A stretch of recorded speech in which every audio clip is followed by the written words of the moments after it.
Salut les amis, c'est Funky Cat pour le défi des 100 jours, saison 2 jours, je sais pas exactement. Je reviens pour vous donner des nouvelles. Je suis en train de comprendre des choses incroyables. C'est que vous connaissez les mises en abîme. Vous savez, comme quand on a un miroir et qu'on a face à un miroir et qu'on tient un petit miroir, et dans le miroir qu'on tient, il y a l'image du miroir qui contient le miroir et qui contient le miroir, etc. ainsi de suite. Et j'utilise cette image parce que ça me fait penser à ce que je suis en train de traverser en ce moment.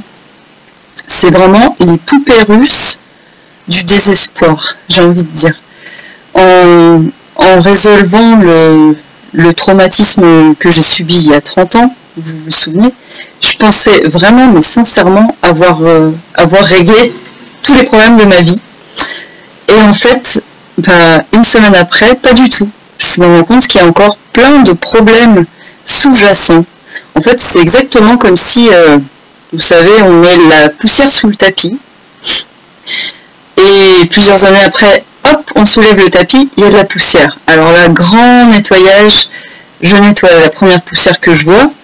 Et en fait, en nettoyant la poussière, je me rends compte qu'il y a en fait encore un tapis sous lequel il y a encore de la poussière. Et encore, et encore, et encore. Cette pensée, c'est une pensée pour moi qui est très rassurante. Parce que ça fait une paire de mois, je vais dire, voire plusieurs années. Je ne sais pas exactement combien de temps ça fait, mais j'ai cessé de m'intéresser aux problèmes superficiels qui sont autour de moi. Parce que je sais que les problèmes qui sont là autour, en fait, il y a un tronc commun de problèmes qui nous mène à la racine. Et je pense, je ne sais pas si c'est ma théorie, mais je pense que la plupart des problèmes de surface qu'on est apte à voir et à sentir au quotidien, il faudrait s'intéresser aux profondeurs pour les résoudre. Donc, je pensais vraiment que ce traumatisme de mes 4 ans, c'était les racines et que tout allait devenir parfait une fois ce traumatisme réglé. Et franchement, je pense que je l'ai réglé. Je me sens suffisamment solide grâce à ça pour proposer mon aide. Sauf que non, en fait, je me sens pas du tout solide. Là, c'est le retour de la grosse baffe dans la gueule et j'ai vraiment l'impression que il y a des couches de profondeur. Et là, mes chers co-créateurs, vous savez où j'en suis? J'en suis à étudier sur Internet, à faire des recherches sur la psychologie de l'embryon et des mémoires intra-utérines. Voilà, j'en suis là et je me dis que toutes les réponses à toutes mes questions, de tous mes problèmes seront là-dedans. Et je pense que l'étape suivante, dans un mois quand j'aurai réglé ça, ou dans une semaine quand j'aurai réglé ça, je pense que je vais m'attaquer à mes ancêtres, etc. Enfin, j'ai l'impression que j'en finis pas de creuser. Mais en même temps, je suis un peu comme Indiana Jones. Enfin, je suis archéologue, quoi. Franchement, voilà, je kiffe être à la recherche de quelque chose, du chaînon manquant ou quelque chose comme ça. En parlant de chaînon manquant, pendant ma thérapie en CNV, je crois que c'était au mois de septembre, avec ma thérapeute, je me suis revue bébé, et là j'ai senti la surpuissance du bébé, qui comprend tout, 1000 fois plus que les adultes. Les adultes sont un peu limités en fait. Et alors que le bébé, il a gardé encore cette mémoire divine, cette grandeur, cette exaltation. Et quand on parle du bébé, moi, tous les mots que j'emploie, c'est des majuscules, quoi. Lui, il est dans l'absolu, dans la permanence, dans l'éternel, etc. Donc avec ma thérapeute, je me suis souvenue de ces moments-là. Et après la séance, quelques temps après, j'ai dialogué avec mes parts, et là, j'ai découvert qu'en fait, j'avais perdu une sœur jumelle. Et ça m'a vachement remué cette histoire, ça m'a comme sorti d'un coma, quoi. J'étais toute secouée. Et le soir même, j'en ai parlé à ma mère, je dis, maman, si je te dis le mot sœur jumelle, ça t'évoque quoi? Et elle me dit, ah, bah écoute Anaïs, c'est rigolo que tu m'en parles. Je t'en ai jamais parlé, mais oui, effectivement, à ta naissance, dans le placenta, enfin après je sais plus trop les mots techniques, j'ai oublié, dans le placenta, le gynéco, la sage-femme qui m'a mise au monde, a dit, oh bah regardez, il y avait deux bébés. Enfin, sauf que le deuxième bébé, c'était pas un bébé, c'était une poche, un œuf, une petite place pour un autre bébé. Et en fait, j'ai réussi à discuter avec ce bébé que j'ai perdu. Enfin, j'ai réussi à discuter avec mon petit fœtus intérieur qui, excusez-moi, peut-être je vais passer pour une tarée, je suis désolée. Vous n'êtes pas obligé de continuer à regarder cette vidéo. En fait, je sens que j'ai perdu ma sœur jumelle. Voilà.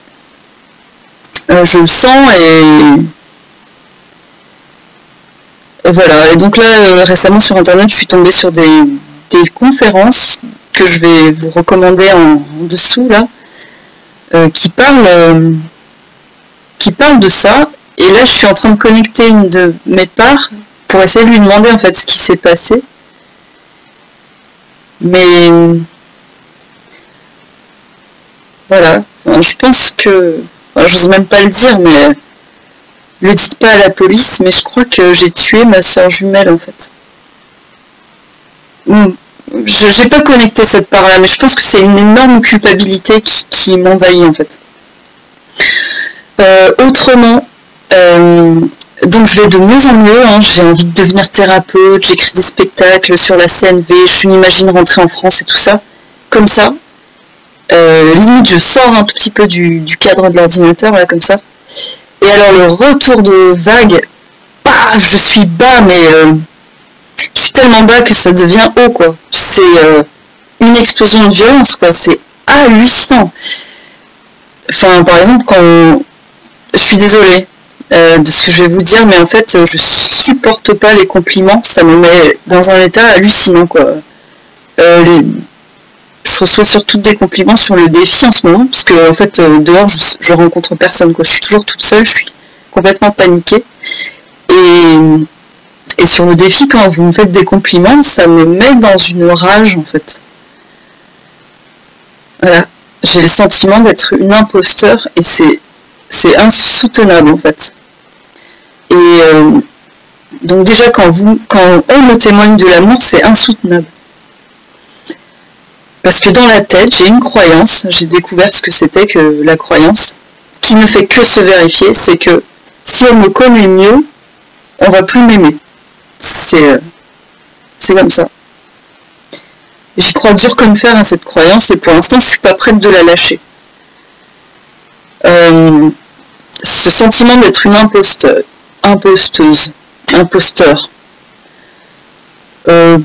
Alors, sinon, dans les trucs un peu intra-utérins, a priori, j'étais attendue comme un garçon. Sauf que quand je suis née, je suis une fille. Alors, peut-être qu'il y a psycho de base, oui, gna gna gna, les attentes, blablabla. Je suis pas allée encore me connecter à ces parts-là, mais peut-être. Dans la conférence dont je vous parle, la conférencière, la Christiane Louveau, elle en parle de ça. Du sexe préféré des parents, ou attendu, et de la déception, en gros, d'être seulement celle qu'on est. Voilà. Donc, quand je reçois des compliments, ça me met super mal à l'aise, limite, ça fait naître de la violence en moi. Et là, autour de moi, quand je vois de l'amour, mais au secours, quoi, mais enfermez-moi, j'ai envie de dire, c'est pas vrai, hein, mais je deviens incontrôlable, en fait. Là, je vois, il y a ma coloc et son amoureux, ils sont mignons. Ma coloc est enceinte, elle est toute joyeuse, ils sont adorables. Et là, je les vois se faire des petits bisous, là, comme ça, dans la cuisine, se parler tendrement. Mais moi, quand je vois ça, excusez-moi les amis, mais ça me met dans une rage.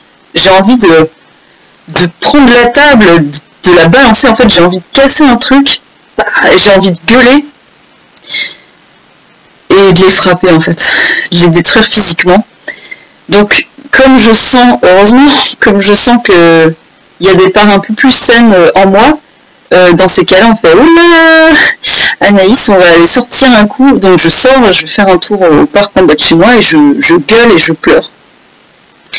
Voilà. Donc c'est très dur à supporter en ce moment. Alors que quelques mois auparavant, ça m'aurait fait un petit pincement au cœur en mode « Et moi je suis seule, c'est trop triste ». Et là, voilà, c'est en mode destruction et violence. Et ce que je voulais terminer, finir de vous dire, avant que la vidéo soit trop longue, c'est que hier j'ai eu mon cours de chant. Et alors, je vous raconterai les cours de chant, mais en fait, il m'a fallu 1 an avant de sortir un son, parce que je faisais que pleurer au début. Et là, récemment, j'ai réussi à dire des belles voyelles, à faire des belles vibrations. Et j'adore chanter, mais c'est très dur de parler, en fait.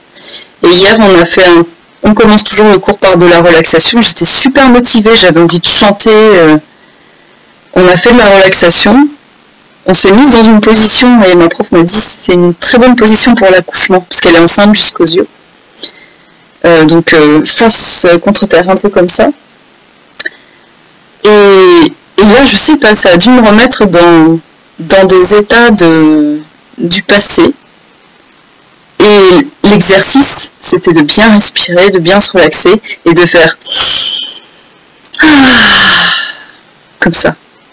Et en fait, je n'ai pas pu, parce que en fermant les yeux, je voyais que j'étais à l'intérieur du ventre de ma mère, comme ça, et je voyais tous les médecins qui attendaient. Alors, elle arrive, ah ouais. Et je ne voulais pas sortir, et quand je suis sortie, je voulais pas utiliser mes cordes vocales, je voulais pas crier, ni parler, je voulais pas qu'on me voie, je voulais pas qu'on m'entende, je voulais juste disparaître. Et voilà, j'ai pas pu chanter encore une fois. En 1 heure de cours de chant, j'ai rien réussi à sortir, quoi, c'est bloqué. Wow. Enfin, j'ai vraiment un truc, je prie, je fais tout pour que ça sorte, et c'est très difficile en fait. C'est très dur. Et voilà, les stratégies, les croyances que j'ai mises en place, que je suis pas digne d'amour, que si on m'aime, on va me découvrir, on va découvrir la supercherie, que je peux faire du mal aux gens que j'aime. J'ai pas de chat parce que j'ai peur de l'étouffer. J'ai pas d'enfants, entre autres, parce que j'ai peur de pas les aimer et de leur faire du mal. J'ai pas de copains à moins de 10 000 km à la ronde parce que j'ai peur que s'il me connaît vraiment, il va me repousser. Et la stratégie que j'ai mis en place, la plus efficace pour corroborer, c'est moche comme mot, pour corroborer toutes ces croyances, c'est de mettre une distance avec les gens. C'est très très dur la distance au quotidien, quoi. Je suis toujours toute seule, c'est dur. Voilà. Sinon, autre chose que je voulais vous dire, je l'ai rangé, tant pis. Ça fait un moment que je tiens un carnet de rêves. Voilà, dès que je me souviens d'un rêve, je le note. Et là, j'ai relu les rêves que je faisais. J'ai vraiment l'impression qu'il y a des choses récurrentes qui reviennent dans mes rêves. Comme par exemple la difficulté de sortir, il y a toujours des obstacles, des passages étroits et une grande angoisse. Donc pour moi, c'est la naissance. Et il y a souvent une histoire de jumelles magiques qui reste alors que moi je pars. Voilà. Sur ce, je vous embrasse et bientôt la vidéo sur Je suis funky, elle est en préparation. Voilà. Bisous, à bientôt.